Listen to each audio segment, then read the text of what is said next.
Hi everyone. So I am Hope. I am the life sciences librarian, and I am your librarian. You actually have two librarians. You also have another librarian who you are all going to meet because you all have to take a class with her at the health sciences library. But I just want you guys to know that you can always contact me if you have questions. There's lots of different ways to contact the library in general, but I'm also here to help you with this type of stuff, particularly with doing research. I'm also very new. This is actually just my second week, so this is a nice low-key way for me to enter into this world in this huge room with all of you so far away. But what we want to do today is just kind of go over some stuff that you're probably already familiar with. I'm sure you've all read research articles, and you have seen citations in them, and you have written papers, and you have cited things. But what I wanted to do was to make sure that we were all on the same page and just kind of go over this, and it's nice to know that everybody is kind of starting from the same place. So the first half of this, I'm going to go and talk about just what citations are and when you should cite and things like that. And then the second half, Meg is going to talk to you about a particular piece of software that you can use to help you do this all efficiently. And I'm hoping that the first half will convince you that you should pay attention to the second half. So when people are talking about citations, usually they're talking about two different things. One is in-text citations, and these are the things that you see here that are within a paragraph in an article, and it's either a number or you'll see an author and a year, and it refers to the citations, the full citations that are in a list at the end of the paper. And for the most part in this, I'm talking about papers. This is also the case in many books, especially very academically oriented books. Books sometimes have this work a different way, but I'm going to really focus on journal articles today. And this full citation includes a lot of information that you need to find the article so you can find the full text and read it yourself. And these can be formatted in a lot of different ways. In Meg, who does chemistry, they don't include a lot of this information. In a lot of the health sciences, you will see all of the information regarding the authors, the year, the title of the article itself. Here it shows the journal itself is in italics, and then there is the volume and the issue and the page numbers to help you actually locate that specific article in the journal. There are lots and lots and lots of different citation styles. The one that we were just looking at, this and this, these are numbered styles. The number in the article refers to the number in the list at the end. And there are also these author and year styles. This one, the author of this article wrote 2 articles in that same year that were cited in this paper. That's why there's an A, or there's actually a B at the end of the year. And this refers to this citation that it's at the end. So you follow that down to the references at the end, and you see that you kind of have to go through them alphabetically. So there are thousands and thousands of these styles. And so how do you choose which one to use? A lot of times your course instructor will tell you that they have a particular style that they like, and they will tell you to use that particular style. In other cases, if you're publishing an article, the journal will tell you what style to use. Some journals have their own style. That is very specific and slightly different than some other ones. If you don't know, no one told you what style to use, pick one that you're used to using. A lot of people use APA, the American Psychological Association. You can just go ahead and do that. Just the idea is to be consistent. That's the whole point of this, is that I should be able to read through a reference list and know that where I'm going to find the year and where I'm going to be able to see the page numbers without having to search through all of this to locate them. If you don't know where to start, the American Medical Association and the American Psychological Association styles are good places to start. That's a numbered style and a year author style. And we have guidance at the library on all of the citation styles and lots of materials to help you to determine how exactly to cite all these various types of materials that you're going to be citing, not just journal articles, but books and websites and reports and things like that. And Meg is going to talk to you about software that will help you do this quickly and efficiently. Why do we cite? Number one, we cite because we want to give credit to the authors, the people who have come up with these ideas, the people who have done these research projects and have reported their research to us. And that's pretty standard. Basically what this comes down to is you don't want to plagiarize. If you don't cite somebody, that is, even if you do it by mistake, it's plagiarism. So the second reason that you want to cite things is so that the reader of the article can trace those ideas back to their source. You want to know, like I'm reading this article and I see something really surprising that you have stated something that I am a little bit incredulous about. So I decide that you've had a citation there of where you got this information. I'm not going to just trust you. I'm going to go back and I'm going to read that original article and decide for myself. And that is really important for science and for evidence and for us to move forward with a lot of just being able to be sure about what we are presenting in our research. So it's important to always allow people to be able to go back and confirm for themselves whether or not they believe the statement in your paper. And the third reason is you want to indicate to people who are reading this that you are knowledgeable in your field and that you have done the research and that you have done these readings, you have read these things. And what can happen is if you are publishing a paper, say, and you have reviewers who are going to look at this, and they are experts in the area in which you're writing. If they see that you haven't cited certain very important papers in that area, they're going to be a little skeptical. They're going to wonder if you even know what you're doing. So it's very important to make sure that you do cite everything that you are reading and incorporating into your work. So what do you cite? First of all, you're citing research findings and ideas that you are reading in these papers. You're also going to cite any images that you use, even if you make modifications to them. And you also are going to cite quotes. I put quotes last, even though that's oftentimes what people think of first when they think of citing something, because you're not going to use a lot of quotes, probably, in papers that you're writing in public health. There might be exceptions, but for the most part, it's not quite as important as, say, in English or history. So citing research results, this is a paragraph from an article that goes over, they're just trying to summarize some randomized control trials. And so what you can see here is that they didn't just tell you about the first paper that they read and then cite that, and then the second paper that they read and cite that, and the third paper that they read and cite that.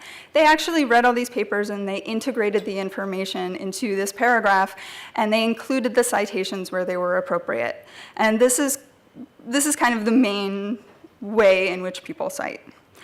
I also wanted to pull out the ideas specifically, that sometimes, in papers, you're not necessarily, somebody might have written a letter or something that's more like an editorial, or something that's a little bit more of their personal perspective. Or you might be citing things that are coming not from the results section of the paper, but from the discussion, the kind of what the authors of the paper decided at the end based on their own research. And you also need to cite those ideas as well. I also want you to understand that you do need to cite images.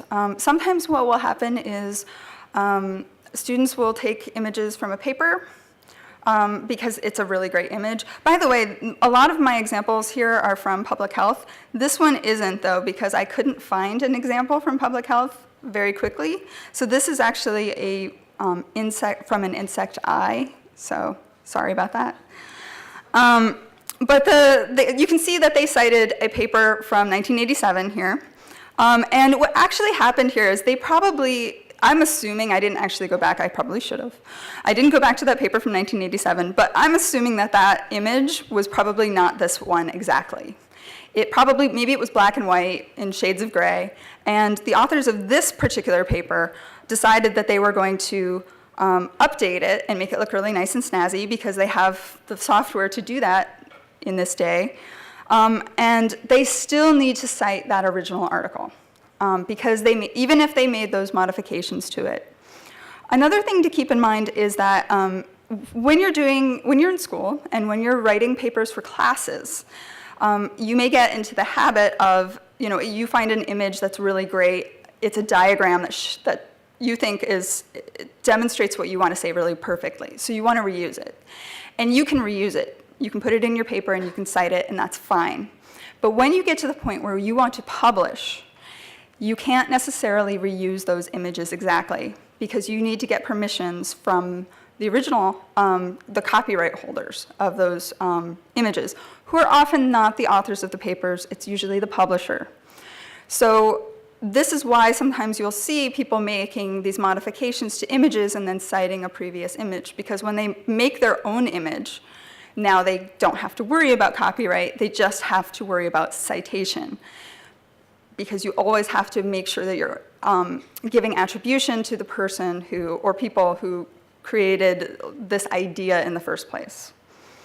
There are exceptions to this. There are lots of,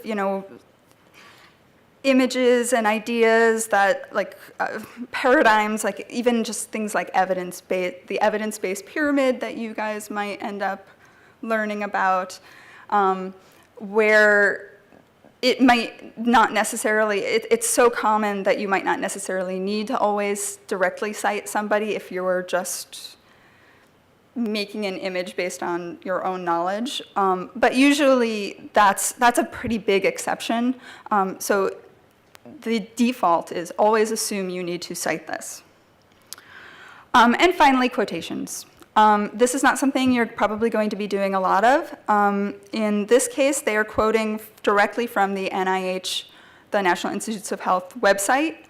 And that might be something that you want to do. You might use a quote if you are going to be, want to show in your paper the exact wording of a policy. Or if, let's say, you were doing qualitative research and you had collected, you had done interviews and you wanted to quote some of the people that you had interviewed. You use quotes only really when it's absolutely necessary to use those exact words coming from that exact source.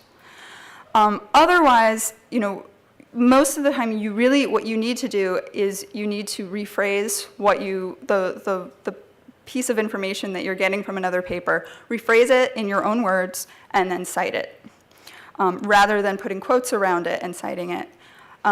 What happens sometimes is, and this is maybe more common in straight up biology, but especially with things where you're looking at a methods section of the paper, for example, which might be really detailed. And it goes, you are doing a qualitative analysis, you're using a particular piece of software, and you go through a particular process that you were inspired by a previous paper, and they've described that process so well that you just want to copy that and put it in your own paper, because why would you want to rewrite that? Because it's really hard to rewrite it. Because sometimes there's only so many ways that you can say that, we did this, use this statistical software to do this or that. But you can't do that. You may want to, but you can't. It is something that people have been gotten in trouble for. So you always want to make sure that if there's any piece of information that you are just copying and pasting into your paper, that you are either putting quotes around it, first of all, and then citing it. And second of all, really thinking about whether you absolutely need to quote that exactly, or whether you can rephrase it, which is more likely the case, that it is much better to rephrase it yourself. Okay, so we're going to go into just some specific examples of questions that I have gotten in the past. So let's say you have a whole bunch of articles that all say the same thing. As an undergraduate, one thing that I see undergrads do a lot is they want to say something in their paper. And they look for a paper that will support what they wanted to say, and they find one, and then they cite that, and they're done. And that's not okay anymore. That wasn't actually okay for the undergrads to do that either. But what you want to do is if you see that there are multiple papers that have cited the same, or are saying the same thing, they found the same result, you want to cite them all. In this case, they put all the numbers in. Sometimes they will also put in like 12-15. But you want to include all that information, and it's really important in public health because so much of it is based on consensus. So if you only cited one paper, it's not very impressive to me because I'm like, oh, I know that they did a lot of research on this and only one paper found this result. But if you tell me that 5 papers found this result, well then I'm a lot more impressed by that. I'm like, oh, look, that has a lot of evidence behind it. So it's important to do that. Another thing that comes up is this where you have one paper that's really, really great and it has so much information and you just have this paragraph where you just keep listing things that the paper found, and you just, it feels weird to maybe cite it over and over and over again. Go ahead and cite it over and over and over again. Sometimes what people will do with this is instead of citing it after each statement, they will just put a citation at the end of the paragraph. But that's not very specific, and it doesn't really help the reader. So it's best to make sure that you are very specific with the way that you cite, and it's fine to cite the same paper 3 or 4 times in a paragraph. That's not a problem at all. The article, so let's say a lot of these examples that I gave you, except for the fly one, came from review articles, whether they were just plain literature reviews, systematic reviews, or meta-analyses. And these are things that you're probably going to be very familiar with over the next few years. And what happens when you read one of those papers and you read that, something that was really important, about low birth weight, for example, in this example, that, some papers found that anxiety led to low birth weight or was associated with low birth weight.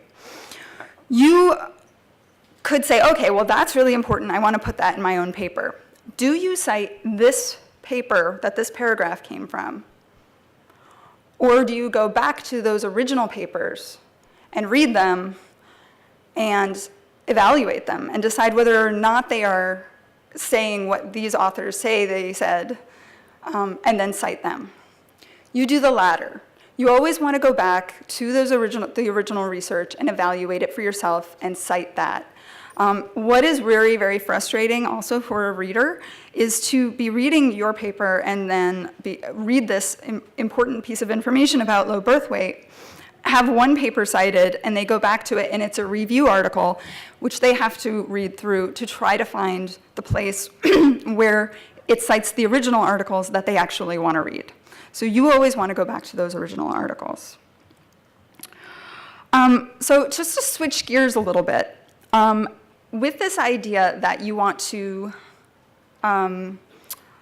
use those citations, go back to those citations and read the full text of the papers, I want to just give you a very general idea of how to locate those full text papers using the NYU website. There are lots of different ways that you can access these full text papers, but the reason that we want you to go to the NYU website is because we buy a lot of stuff for you. And we want to make sure that you have access to everything that we have bought for you, whether they are databases that have research articles in them that you can find and discover and then go get the full text, or whether it is the actual journals that contain these research articles. And one problem that will happen is if you just go on Google and you search for the article, you may be sent to the publisher's website, and the publisher might ask you to pay for the article because it doesn't know that you're an NYU person and that we already bought it for you. If you go through the library website, we have everything set up so that you'll be asked to log in unless you've already logged in, and then you'll be able to get to the full text. It will know who you are. The other thing is that we will get you the full text, even if we haven't already gotten a subscription to it. So even if we don't have the journal, we can get you a copy of it through interlibrary loan. And going through the website makes that a little bit simpler. So one way that you can do this is you can go to there are multiple tabs here on the library homepage, and one of them is databases, or one of them is journals. You can go there, you can type in the name of the journal, you can find whether we have the journal, you can then browse through the volumes and the issues and the page numbers to get to the journal article itself. That's not my #1 recommended way of doing it. That's kind of the more direct way based on the citation. But I actually think that it's easier just to go to a database and start there. And one database that you guys should be pretty familiar with by the time you are done here is PubMed. It's very important to learn to use this. It's a very important database in public health. Many of you have probably already used it. But when you use PubMed through our website, if you access it through our website, we have a special URL for you. And when you do that, you will get this NYU button, which is circled up here. And that's what you would click on when you find a good article that you like. You would click on that to get to the full text. If we don't have the full text, there will be a link there for you to request it through interlibrary loan. So it's like a one-stop place to go. It's very easy to do it this way. And the way I found this article was I just cut and pasted the title into PubMed, and it came up. Sometimes it won't come up. Sometimes you'll get like 50 results. If it doesn't come up at all, maybe PubMed doesn't have that article, and you can try something else. If you get way too many articles, you can add in like an author's last name and see if you get less, so you don't have to read through all those titles. But it's a much quicker and easier way to find this. The other thing that you can do is you can use Google Scholar, which I'm sure many of you are familiar with Google Scholar. And if you are using Google Scholar, you can also just plug in the title of the article, maybe an author's last name. You will get it here. And again, circled is this link to NYU. And I'm going to very quickly just show you how to set that up for Google Scholar. But keep in mind that, these are just easy ways for you to find the full text of an article if you already have a citation. If you don't already have a citation and you're looking for articles on a particular topic, that's when you would definitely want to go into something like PubMed and search by keywords and medical subject headings and things like that. So this is Google Scholar. And if you are in here, you want to go up to Settings, that little gear in the upper right. And then on the left-hand side, there's a link for library links. And here you can search for NYU if you don't already see it, checked off as it is here. I actually don't see very well, so that's why I keep dipping down. Once you have that checked off and you have that saved, and it's associated with either your NYU Gmail or your personal Gmail, then you should see that NYU link every time you're using Google Scholar. And that just makes using that a little bit simpler. And it's nice to have that just sort of integrated into the NYU system so you can find the full text or request something through interlibrary loan pretty easily. So let me go back.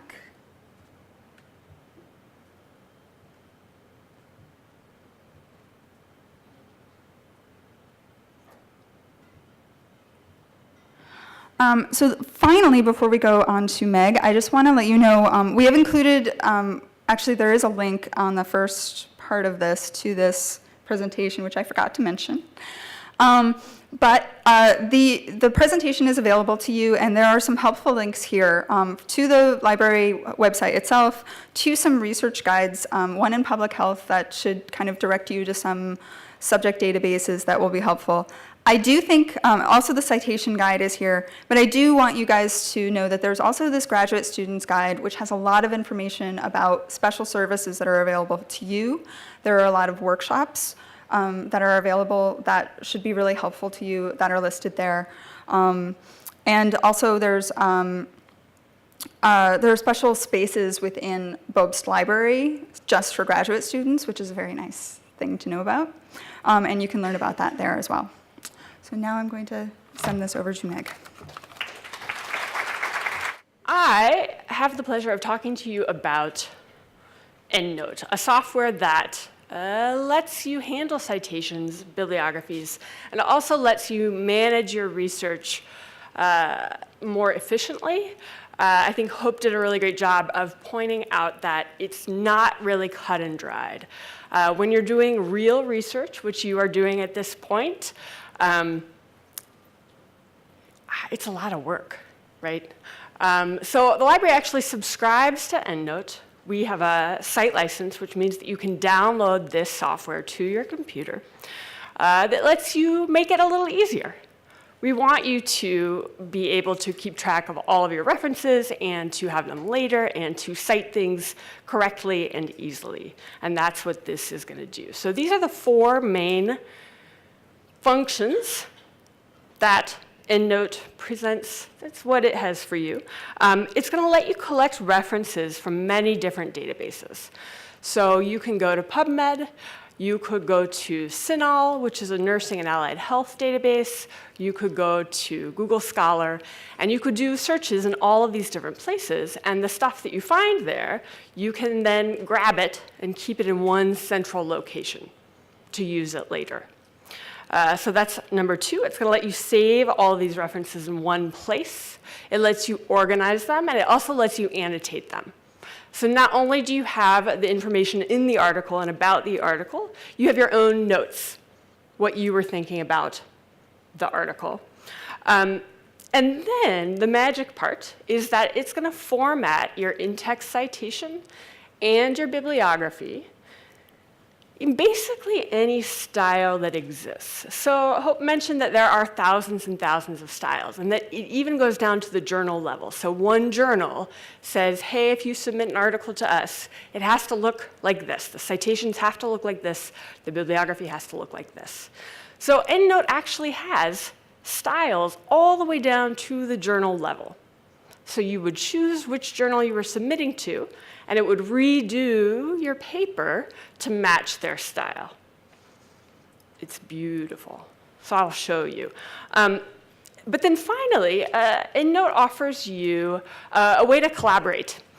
So you can share your references with other people. If you're working on a group project, it's really great for that. You can have some people look in these databases and some people look in these other databases, but then you would have all of your references together for the group, and everybody could see them and annotate them and organize them together. I won't go into this, but EndNote is frequently used when groups are doing systematic reviews. It has some features that make it easy to do those. It sort of grabs things automatically by database, and it lets you divvy up the work. So these are the 4 main things that EndNote is going to let you do. It's really great for you now that you are grad students. Now that you are not, I mean, the undergrad students are fine. We love them too. But it's different once you are actually going to reuse this stuff, right? You're focusing on a topic, and it's not the only time you're going to look at that topic. You might need these references again later. You also will most likely be looking in lots of places. So it can be easy to forget where you've been. It can be easy to forget what you've already gotten. And so EndNote is really good for keeping track of that. So I'm just showing you these links now before I jump right in to show you sort of what EndNote can do. We have a guide to EndNote that sort of shows you some of the functionality, their screenshots. And that's also where you're going to download it. You'll need to download it from this guide because that is the one that we paid for. If you go straight to endnote.com, they don't know we paid for it. So as long as you go through here, you should be fine. It works on Mac, and it works on Windows. There's also a link here to EndNote training. They have a lot of snazzy videos to show you how to do different stuff. And they also have free support. So you are always welcome to contact me if you have questions about EndNote, or you can contact them. It's free. It's part of our subscription, so they should help you and be very nice to you. And if they're not, tell me. I will be angry at them. OK, so now I'm going to jump in and just show you some of the functionality that will be helpful to you. We're going to look at, actually, so here I'm just going to open up the EndNote that I have on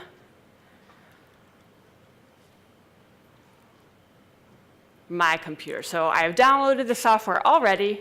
I actually already have a bunch of references in here.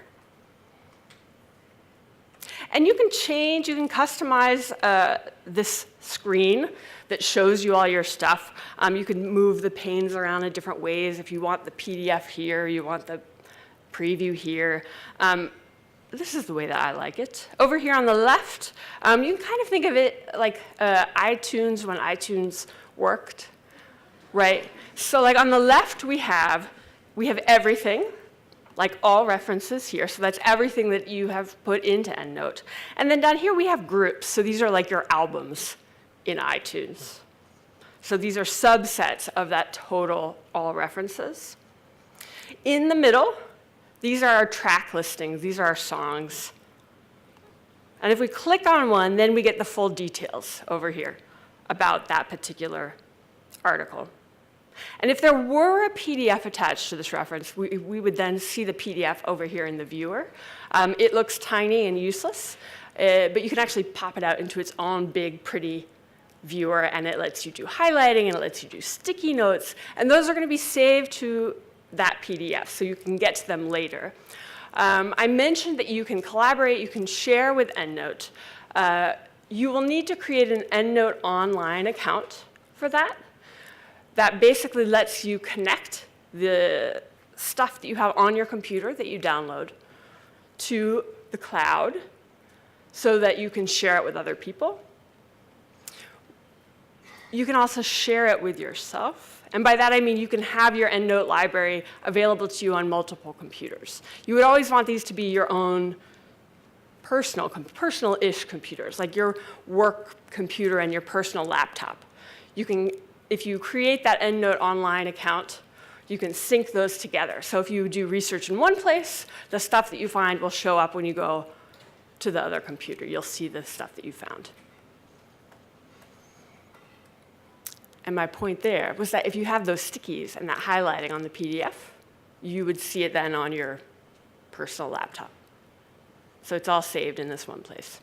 They also have a tablet app that I think is not part of our subscription because they don't let it be part of our subscription, and it costs $10. But if you are really into doing stuff with PDFs on your tablet,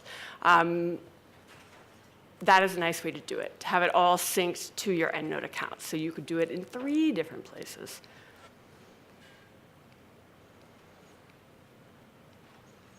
It's weird not to ask you for questions, but there are a lot of you. OK, so this is sort of, I already have some stuff in here. I'm going to show you, there are a few different ways to get stuff into your EndNote library. One way is to start at a database.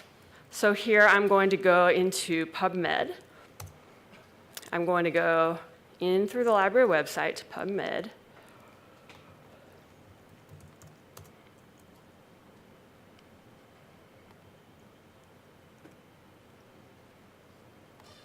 I'm going to do a search.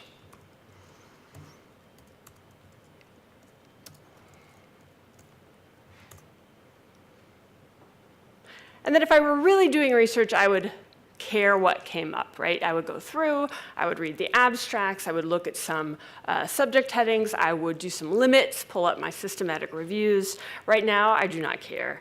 I'm just going to show you what it looks like to choose some records to then export to EndNote. So I'm just going to pick these first 5.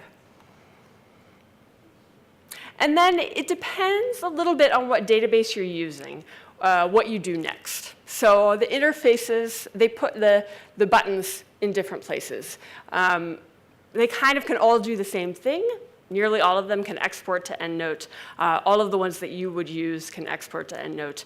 You just sort of have to remember where the buttons are to do that. In PubMed, it's sort of tricky. It's hanging out here where it says send to.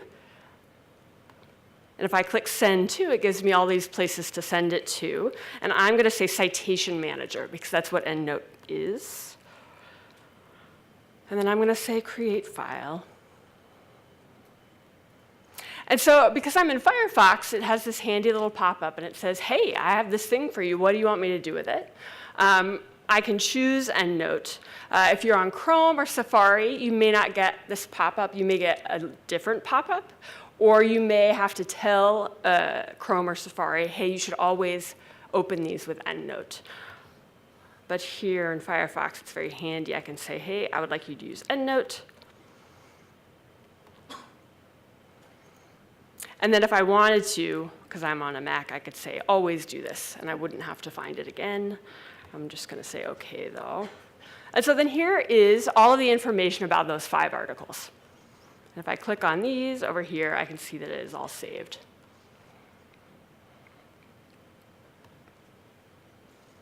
So you will notice that there are no PDFs in here. That's because PubMed mostly just has this information, so the titles, the authors, the article titles. If I want to get the PDFs in here, one way I can do it with EndNote is here I'm just selecting all of them. And I'm going to right-click and then find full text.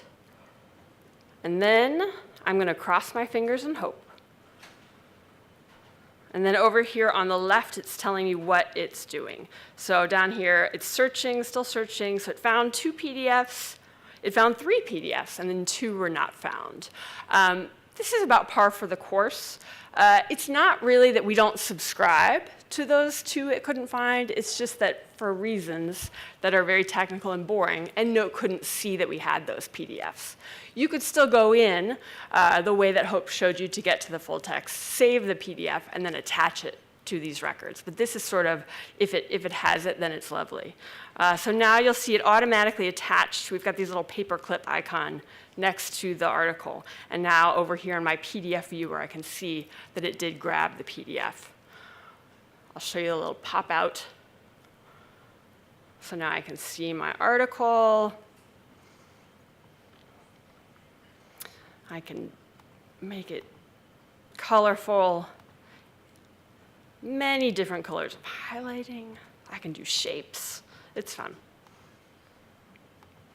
Let me. So then anything I do to this PDF will be saved to the EndNote account. So that's just one way of getting stuff into EndNote. Another way that people tend to like is if you already have PDFs saved to your computer, you can tell EndNote, hey, I would like these in you. And then EndNote will pull in the PDFs, and it'll try and get all of the information out of them into a full EndNote record. I will show you what this looks like. I'm going to go back to my all references. So up here, I'm going to go to the File menu, and I'm going to go to Import.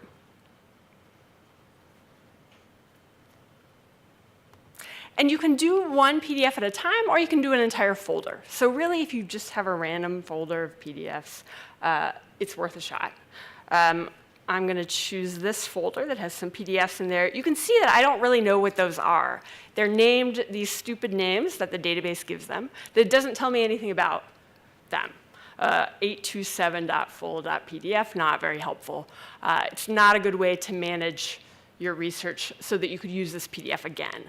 So instead, if I import them into EndNote,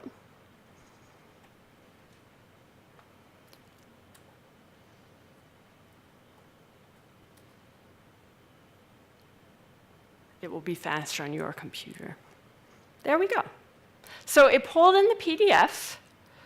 So that's, I can see these little paper clips. That means there's a PDF attached. But then it also pulled out all of the authors, the year, the title, the journal, the volume, all of the information that I would need to cite it correctly.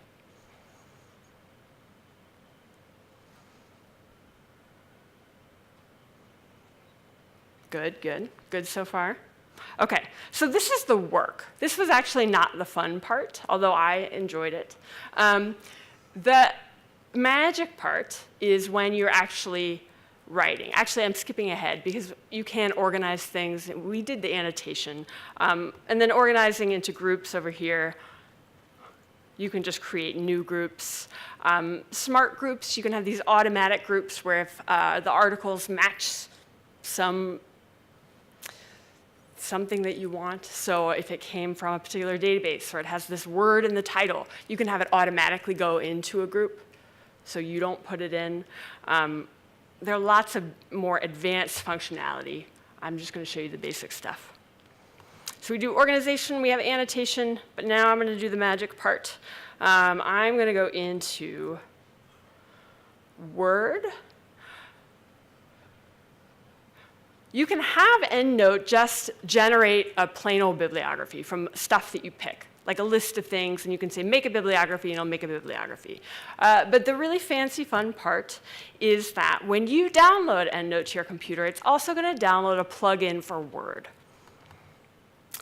And it kind of depends on which version of Word you have, where this plugin is going to show up, what it's going to look like. But here in the version of Word that I have, maybe it is not. Hold on, come on, EndNote. Oh, there we go. I'm going to turn on my toolbar. So here's my little EndNote toolbar. It should be there when you open up Word. And these are the buttons you would click to make EndNote do stuff to Word. If I'm writing my article and I write something, this is an idea that wasn't mine, right? So I need to cite that, clearly. What I can do is I would go to Insert Citations, and then it gives you a little search box. And this search box is going to search the stuff that you've collected in your EndNote library. So usually I think it's helpful, I have like an author.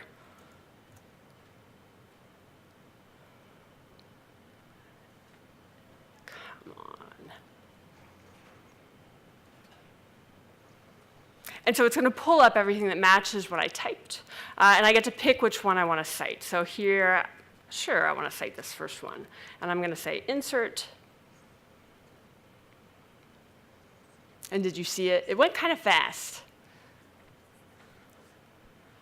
But it formatted that, and then it started to build the bibliography. So what I would do here is yet another idea that isn't mine. And I'm going to insert another citation. I could do another search. For time, I'm just going to grab one that's here.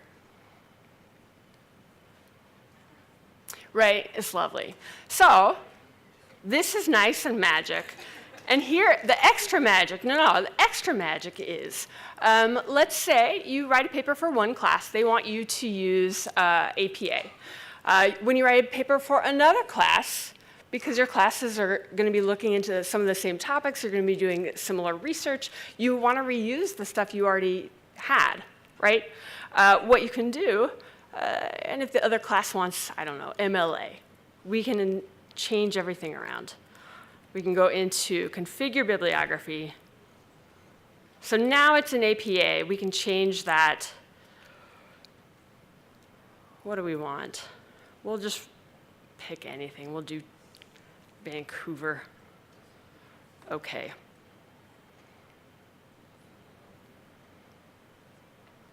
Very different. Very easy. You're not deleting commas and putting in semicolons and changing the capitalization, and it's so annoying. Instead, it just does it all for you.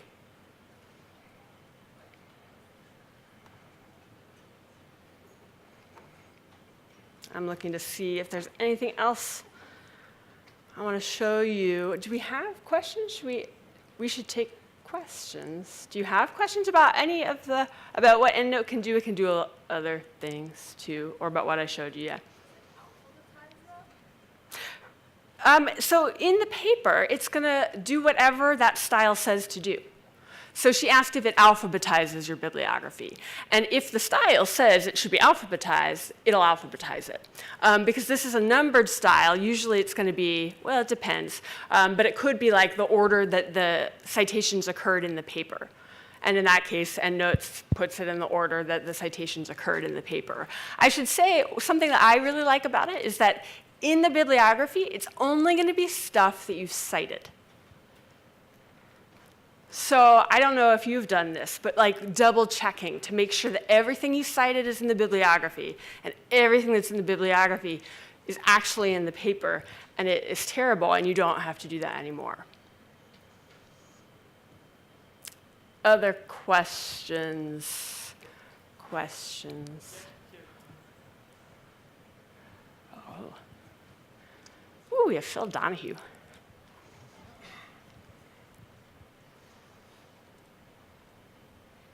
Three short ones. If we're not lucky enough to be faculty forever and ever at NYU, do we lose our database of stuff? No. Excellent. No, so you will keep everything that you get. The thing that you will lose when you leave a place that has a subscription to EndNote, you would lose the updates. So like right now we're on APA 6th style. So in 10 years when we're on APA 8th style, you wouldn't necessarily have that style. You would have to pay for that. It's not expensive because you already have the stuff, but you would have to pay for that unless you were somewhere else that has an EndNote subscription. Okay. And you mentioned Word. Is it compatible with Pages? We have to use Word. There is a workaround. You could use it with Pages. Basically, you would insert, it's not as pretty and fun. It's definitely as fun. It's not as pretty. You would basically insert some unformatted citations. So they would be in curly brackets. They still make sense. It's still like an author in a year.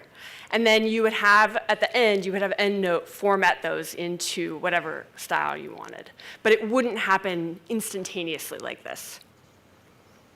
And then if there's a weird circumstance where I can't find a citation for it to import online, is there a way to manually put one in? A weird one? Okay. Yes, I didn't show it because it's always the saddest scenario. But I will show you now. So if we go into EndNote and we go to references and we have new reference, and it's going to give us this whole blank thing. And then up here, this is where we would choose what we were wanting to add. So it's a lot of different kinds of stuff. If we happen to have a blog entry, we can click blog, and it's going to give us different fields based on whatever kind of thing it is, and then it would save it.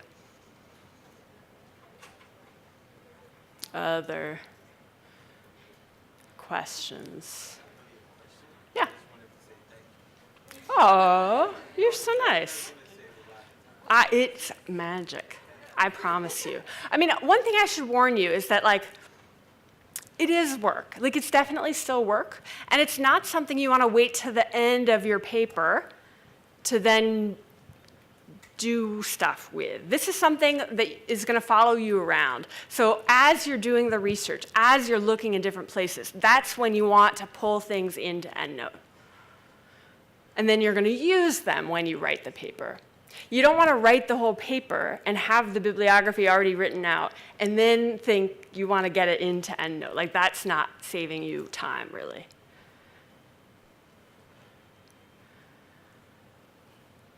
Yeah? So there are multiple citation managers that are listed in NYU Library. Mm-hmm. So you would say that EndNote is preferable against all the other ones because there's also RefWorks. Mm-hmm. So I'm wondering which one.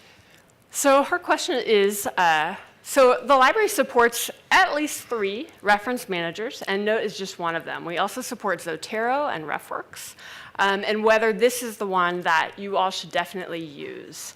This is a hard question kind of for anyone. At this point, about 90% of the functionality of these 3 things is the same. But the extra 5%, either you won't care about or it will be crucial to you. It will either make your work a lot easier because of how you do research, or it will make your work impossible and you will hate it. So it's a hard question. For the most part, I advise people, well, first I advise them, like if someone tells you to use EndNote because you're doing work for them, then you use EndNote, obviously. After that, if you're going to be working with other people, you want to use the same tool. So you're going to want to keep that in mind. Beyond that, there might be some tiny little features that you would like, in which case you could ask me. The library also has classes about how do I choose between these different software. There's not a right answer there's not a right answer for it. EndNote is the one that has a few extra features which people have used for systematic reviews. So that is a thing about it that makes it more commonly used for public health, I would say. If you weren't doing that, though, that's in the 5% of functionality that it's not shared across all of the tools.